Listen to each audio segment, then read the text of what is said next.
గురుగారు, ఇప్పుడు mobile phone అనేది చేతిలో లేకపోతే ప్రపంచమే ఆగిపోయిన అంత పని అయిపోతుంది. ఈవెన్ చిన్నపిల్లలు అన్నం తినాలన్నా కూడా ఫోన్ ఇస్తే ఫోన్లో చూపిస్తే వీడియోస్ చూపిస్తే తినే పరిస్థితి ఉంది. అవును. ఇప్పుడు మొబైల్ ఫోన్ అనేది ఒక జీవితంలో ఒక భాగస్వామ్యం అయిపోయిన నేపథ్యంలో చిన్నపిల్లల నుంచి పెద్దల దాకా అందరూ ఎడిక్ట్ అయిపోయారు. సో దాని నుంచి వచ్చే ఎనర్జీ నెగిటివ్ ఆర్ పాజిటివ్ ఎలా మనం క్యాలిక్యులేట్ చేయాలి, దాని ఆరా అనేది ఎలా ఉంటుంది ఒకసారి ప్రాక్టికల్గా చూపిస్తారా మాకు? మీ మొబైల్ ఇవన్నీ చూపిస్తాను. ఇప్పుడు ఏంటంటే ఈ మొబైల్కి వచ్చేటటువంటి రేడియేషన్స్ ఓకే, ఈ శాంపుల్ ద్వారా మొబైల్లో నెగిటివ్ రేడియేషన్స్ ఉన్నాయా లేదనేది చెప్పొచ్చు. ఈ స్కానర్ దగ్గర ఇక్కడ ఓపెన్ అయిందంటే ఇందులో నెగిటివ్ రేడియేషన్స్ ఉన్నాయని అర్థం. ఇక్కడ చూపిస్తుంది క్లియర్గా. మామూలుగా మొబైల్ నుంచి రేడియేషన్ అనేది వస్తూ ఉంటుంది కదా గురుగారు, దాని పవర్ ఎంత ఉందంటే ఇక్కడ వరకు స్ప్రెడ్ అవుతుంది. ఓకే, ఇక్కడ వరకు. ఇప్పుడు దీనికి ఏంటంటే యాంటీ మొబైల్ రేడియేషన్ చిప్ అనేది ఒకటి ఉంటుంది. ఇప్పుడు ఎగ్జాంపుల్ ఇది ఒక గోమయంతో చేసినటువంటిది రేడియేషన్ చిప్. ఇది తక్కువ కాస్ట్ ఉంటుంది చాలా, కానీ ఎక్కువ ఫలితాలు ఇస్తుంది. ఈ ఎగ్జాంపుల్ ఇక్కడ పౌచ్లో కూడా ఏదన్నా నేను కొన్ని వందల వాళ్ళ మందికి చెక్ చేసి చూశాను. పౌచ్లో కూడా కొన్ని నెగిటివ్ ఎనర్జీస్ వస్తున్నాయి ఈ మధ్యన. ఓకే, అంటే హెల్త్కి సంబంధించినవి కానీ జనరల్ ప్రాబ్లమ్స్ కూడా పౌచ్లలో వస్తున్నాయి. అసలు బేసిక్గా ఫోన్ వాడితేనే హెల్త్ ప్రాబ్లమ్స్ వస్తాయి, అయితే పౌచ్లో కూడా వస్తున్నాయంట. పౌచ్లో కూడా వస్తున్నాయి. అయితే ఇప్పుడు ఏంటంటే ఇక్కడ దీనికి ఇది పెట్టడం వల్ల ఇందులో ఉన్న నెగిటివ్ రేడియేషన్స్ పోతాయో లేదో చెక్ చేసుకోవచ్చు. ఇప్పుడు ఉన్నాయని చెప్పి క్లియర్ అవుతుంది. ఓకే, నేను ఈ యాంటీ రేడియేషన్ చిప్ పెడుతున్నాను దీనిపైన. క్లియర్ అయిపోయింది. అది కూడా గో పిక్ ఉన్న చిప్ అది. అవును, అంటే గోమయంతో చేసినటువంటిదే ఇది, ఆవు పేడతో చేసినటువంటిదే ఈ చిప్పు. ఇట్లా పెట్టడం వల్ల ఏమవుతుంది, మొబైల్కి క్లియర్ అయిపోతుంది. ఇప్పుడు ఎగ్జాంపుల్ మీ మొబైల్ ఇవ్వండి ఒకసారి. ఎందుకంటే మనం ఒక మొబైల్ మీద ప్రయోగం చేసి ఇప్పుడు ఈ మొబైల్ ఎంటీ మొబైల్ ఏమి లేదు, ఇది కూడా సేమ్. దీంట్లో కూడా రేడియేషన్స్ ఉన్నాయి, నెగిటివ్ రేడియేషన్. ఓకే, మీ చేతిలో పెట్టడం మేము తీసుకుని కావాలంటే. ఓకే, ఇది గోమయంతో చేసిన చిప్ అట. మళ్ళీ తీయండి సరే, మళ్ళీ పెట్టండి. నాకు తెలిసి మొబైల్ యూజ్ చేసే వాళ్ళు ప్రతి ఒక్కళ్ళు దీన్ని యూజ్ చేస్తే బెటర్. ఖచ్చితంగా యూజ్ చేయాలి, ఎందుకంటే పిల్లలకి ఇస్తే ఆ రేడియేషన్స్. సో ఇది పౌచ్ లో పెట్టుకోవచ్చు అంటారా? పౌచ్ లో పెట్టుకోవాలి. ఓకే, పౌచ్ లో పెట్టుకోవాలి. ఇది లేదా మన దగ్గర జేబులో పెట్టుకున్నా సరిపోతుంది అంటారా? పౌచ్ లో మొబైల్ కే ఉండాలి. ఓకే, ఇది మొబైల్ రిలేటెడే కాబట్టి కంప్లీట్ గా, అందుకని పౌచ్ లో పెట్టుకుంటే దీనికి వచ్చే నెగిటివ్ ఎనర్జీ నుంచి ఇది మనల్ని కాపాడుతూ ఉంటుందన్నమాట. ఓకే, ఇది కూడా గోమయంతో చేసిందట.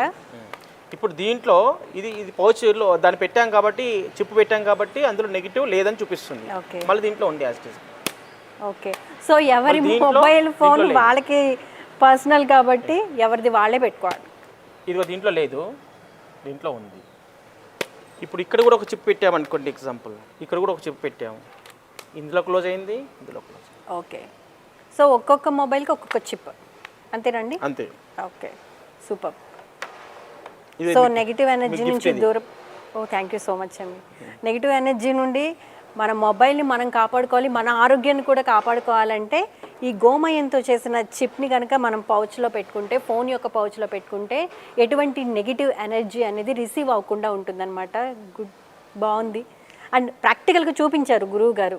మనం మాటలతో నమ్మించట్లేదు, ప్రాక్టికల్గా నిరూపిస్తున్నారు కాబట్టి మనం నమ్మాల్సి వస్తుంది. అంతేనా గురువుగారు? 100%. రైట్. నెక్స్ట్ ఏం మాకు ప్రాక్టికల్గా రుజువు చేయించబోతున్నారు గురుగారు? మామూలుగా ఇప్పుడు ఒక ప్రదక్షిణ చేస్తే దానికి వచ్చే ఫలితం అనేది చాలా ఎక్కువగా ఉంటుందండి. ఏ దేవాలయంలో కూడా ఒక ఫస్ట్ ప్రతిష్ఠ చేసే ముందు ఆ ప్రతిష్ఠ చేసేటప్పుడు ఏం చేస్తారంటే ఒక యంత్రాన్ని స్థాపన చేస్తారు.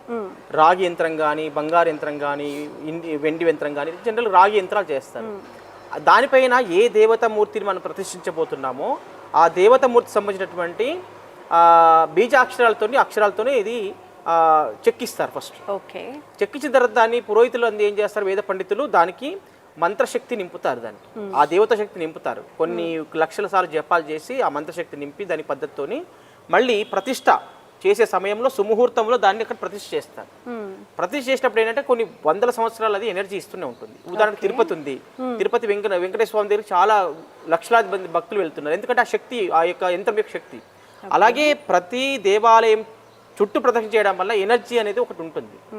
ఇప్పుడు ఆత్మ ప్రదక్షిణ అంటారు, తర్వాత గో ప్రదక్షిణ అంటారు, ఈ గిరి ప్రదక్షిణ అంటారు, ఇప్పుడు మామూలుగా టెంపుల్లో ప్రదక్షిణ అంటారు.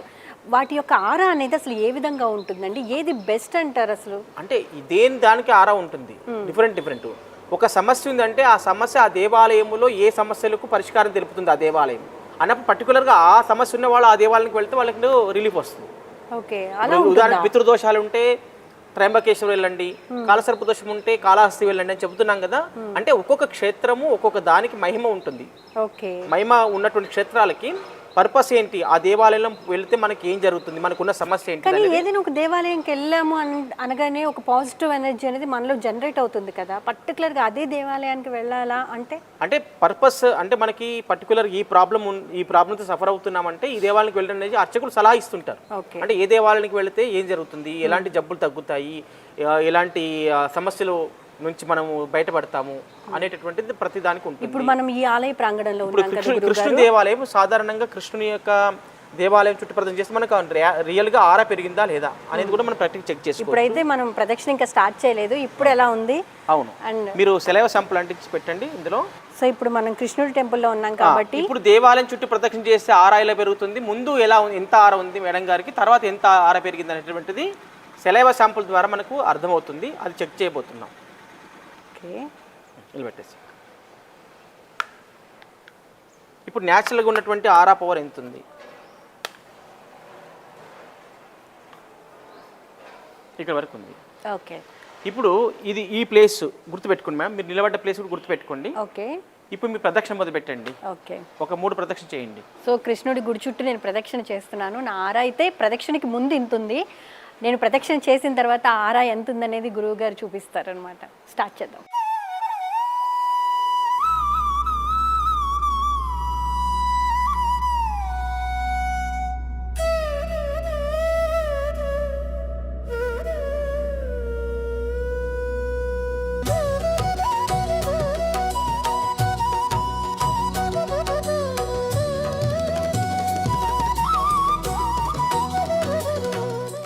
ఇప్పుడు ప్రదక్షిణ చేయకముందు మనకి ఆరా ఇక్కడ వరకు ఉంది అని చూపించింది. ప్రదక్షిణ ఇప్పుడు చేశారు కాబట్టి 3 ప్రదక్షిణ చేశారు కాబట్టి ఎంత పెరిగిందని చెక్ చేస్తాం. ముందు ఇక్కడ వరకు ఉండేది. అవును గురుగారు.